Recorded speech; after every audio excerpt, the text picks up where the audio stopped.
Sungguh-sungguh Allah sangat ridho ketika seorang hamba itu makan. Makan ketika sesuap nasi dia muji Allah, ketika minum seteguk nasi dia muji Allah. Itu kalau orang diridhoni Allah itu wali betul. Itu untuk jadi wali itu gampang. Kamu makan ridho, kamu nginjak buminya Allah ridho seneng, kamu hidup keseharian aman seneng. Nah ini supaya sampean kita semua ngaji betapa panduan Rasulullah untuk menggapai ridho Allah itu banyak yang keseharian sekali. Saking kesehariannya banyak dalam hadis dan itu sahih. Nabi menyebut hal-hal yang keseharian. Hatta ma tas'alu fi imra'atika, kamu punya uang kemudian istri kamu bisa makan, itu ibadah.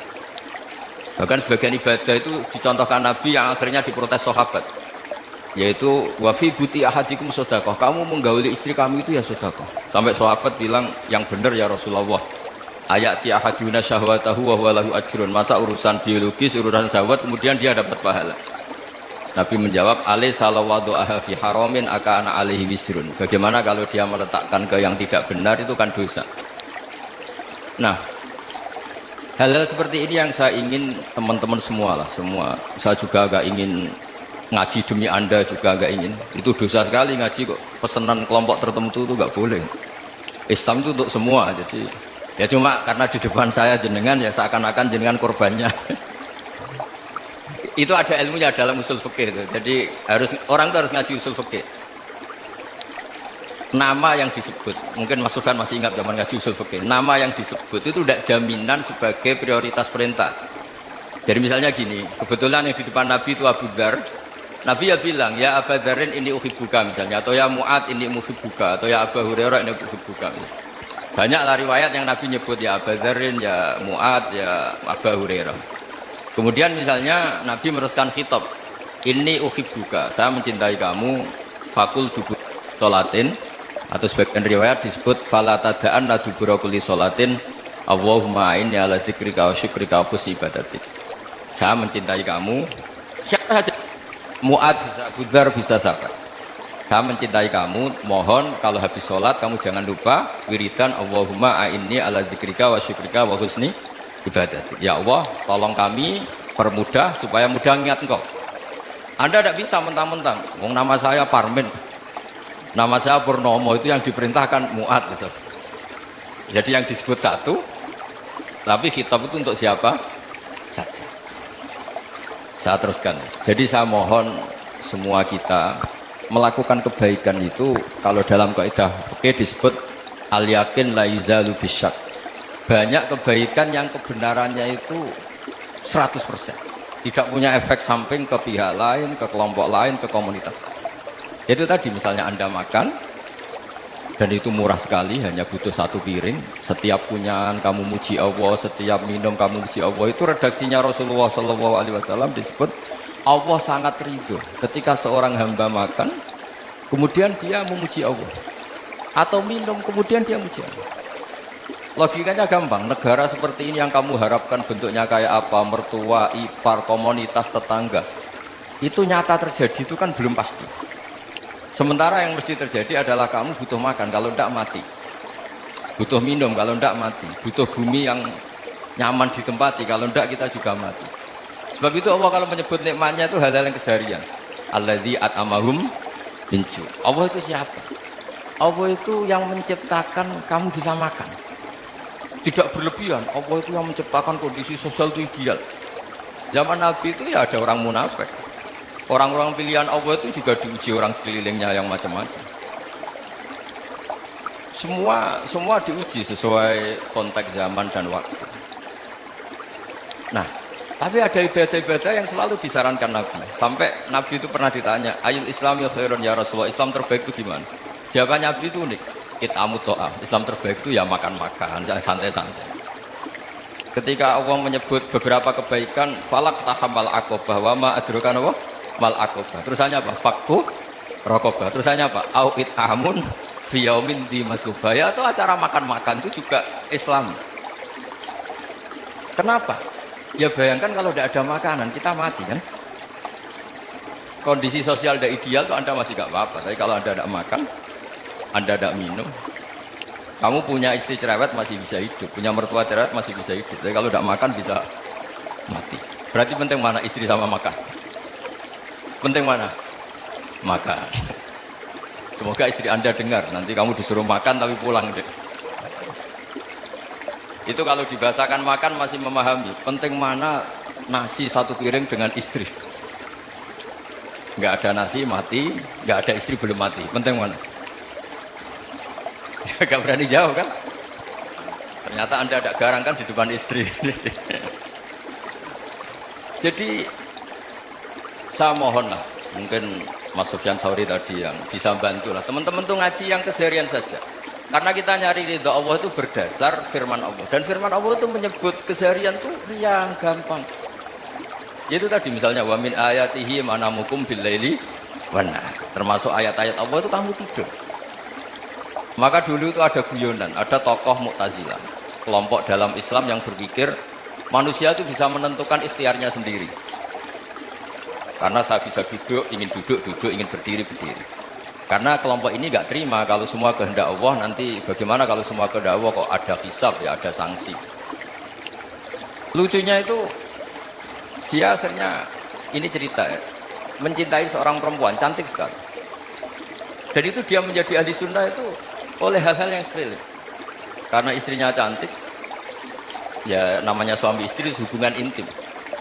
Terus ditanya, Mas, masih ingin lagi? Masih. Silahkan diulang lagi. Wah ya tidak bisa. Katanya manusia bisa menentukan yang diinginkan. Itu tobat itu. Itu nggak bisa ditobatkan Mas Sufyan Ats-Tsauri. Orang cantik yang mudah nobatkan orang itu orang cantik. Segampang itu.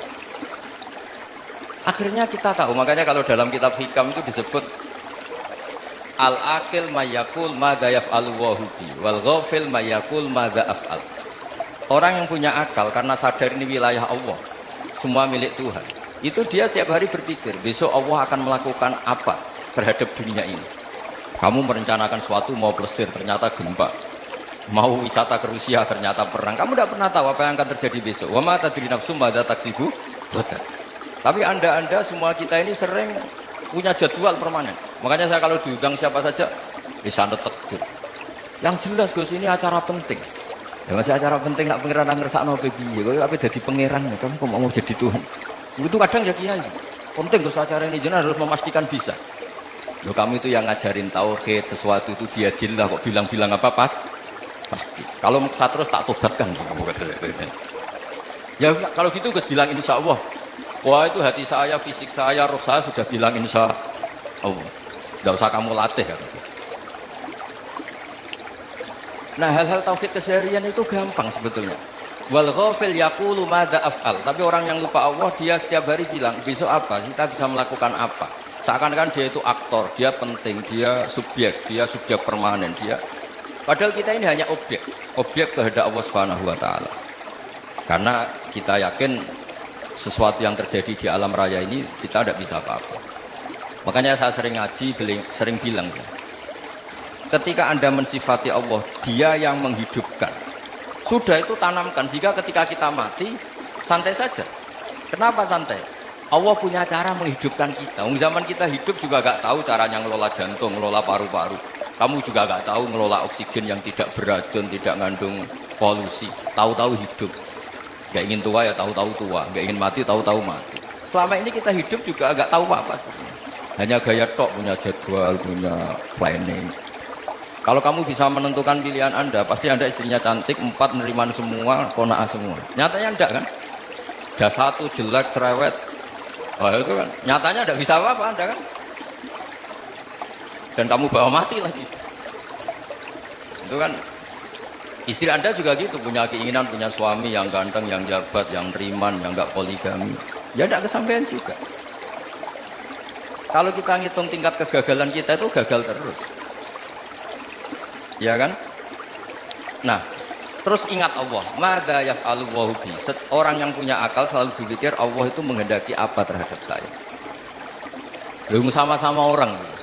Melihat orang yang serius, itu kata Anda itu pemikir berat, serius. Senang punya tokoh yang merengut karena kamu anggap serius. Tapi sebagian orang anggap orang yang serius itu wong merengut, wong masam, wong muka kok ditekuk. Jadi sama Itu hati, ya muqallibal qulub tsabbit qalbi ala dini. Karena kita nggak tahu cara berpikir kita tentang orang lain, tentang sekeliling kita. Misalnya kita orang baik yang jenis ngrumat fakir miskin. Ada orang bangun masjid mewah itu janggal. Apa artinya masjid mewah kalau banyak orang kelaparan? Tapi kalau yang jenis pendidikan, apa artinya masjid mewah kalau tidak bisa ngaji? Nanti yang jenis infrastruktur, apa artinya ini kalau semuanya punya sudut pandang yang berbeda. Dan Islam mengapresiasi semua kebaikan. Tapi katakan semua kebaikan itu adalah kehendak Allah Subhanahu wa taala. Karena apapun baik Anda itu pakai fasilitas yang diberikan oleh Allah Subhanahu wa taala. Sehingga ini yang disebut qulillah sumadarhum fi khawdihim al-aqum. Ya kembali tadi ke tema-tema bahwa keseharian Anda ini sudah Islami. Saat Anda tidak bisa melakukan apa saja. Saya sering ada jenazah, biasanya kalau tetangga meninggal saya sering disuruh ngelepas. Saya bilang orang ini baik karena sering ngelamun di rumah, sering nganggur di rumah. Ditanya sama anaknya, kenapa Gus nganggur baik? Ya kalau dia nganggur artinya juga agak berbuat sesuatu yang maksiat kan? Ya kan, orang nganggur di rumahnya ya tidak bunuh orang, tidak maling, tidak korupsi, ya namanya nganggur di rumah. Lah cuma istri cara pandang nganggur gak menghasilkan uang itu. Tapi juga gak menghasilkan kriminal kan? Jadi sebenarnya Islam itu makanya kalau sampai ngaji usul fikih itu ada kitab usul fikih namanya Lubul Usul, itu terkenal sekali di pesantren itu kalau ngapresiasi keseharian itu luar biasa. Izma min mubahin illa wa yatahaqqaqu bihi tarku haram mimma, karena keseharian yang mubah saat Anda lakukan itu ada kehebatan yang luar biasa, yaitu meninggalkan haram. Makanya dulu banyak orang-orang alim ketemu temannya itu guyon sampai semalaman. Itu dia yang semangat Islam, itu kiai kok udah tahajud, kiai kok udah witir. Orang yang sedang mapan uangnya banyak, malam itu udah kelayaban itu sudah luar biasa. Melawan nafsu supaya tidak maksiat itu sudah luar biasa. Supaya lupa guyon sama temannya semalaman sampai subuh. Gejolak-gejolokan menang zaman miskin, zaman kuliah nggak jelas, zaman apa. Melihatnya jangan tarkut tahajud. Seperti ini meninggalkan tahajud, tapi meninggalnya ini talqul muharramat. Jadi kayak apa hebatnya? Sehingga Imam Ghazali punya riwayat yang agak unik. Hatta takuna ibadatu akhiri hadil ummah itu an-naum. Sehingga suatu saat ibadah terbaik umat ini itu tidur. Itu kan riwayat kontroversi. Ketika Imam Ghazali tanya, kenapa iya? Kenapa kamu mulai keluar dari rumah itu sudah banyak maksiat? Melihat perempuan yang enggak mahram, melihat fenomena. Tapi kalau kamu tidur itu enggak melihat apa-apa. Tapi juga kamu jangan nganggap tidur itu ibadah betul. Saatnya melakukan berdoain malah masih tidur.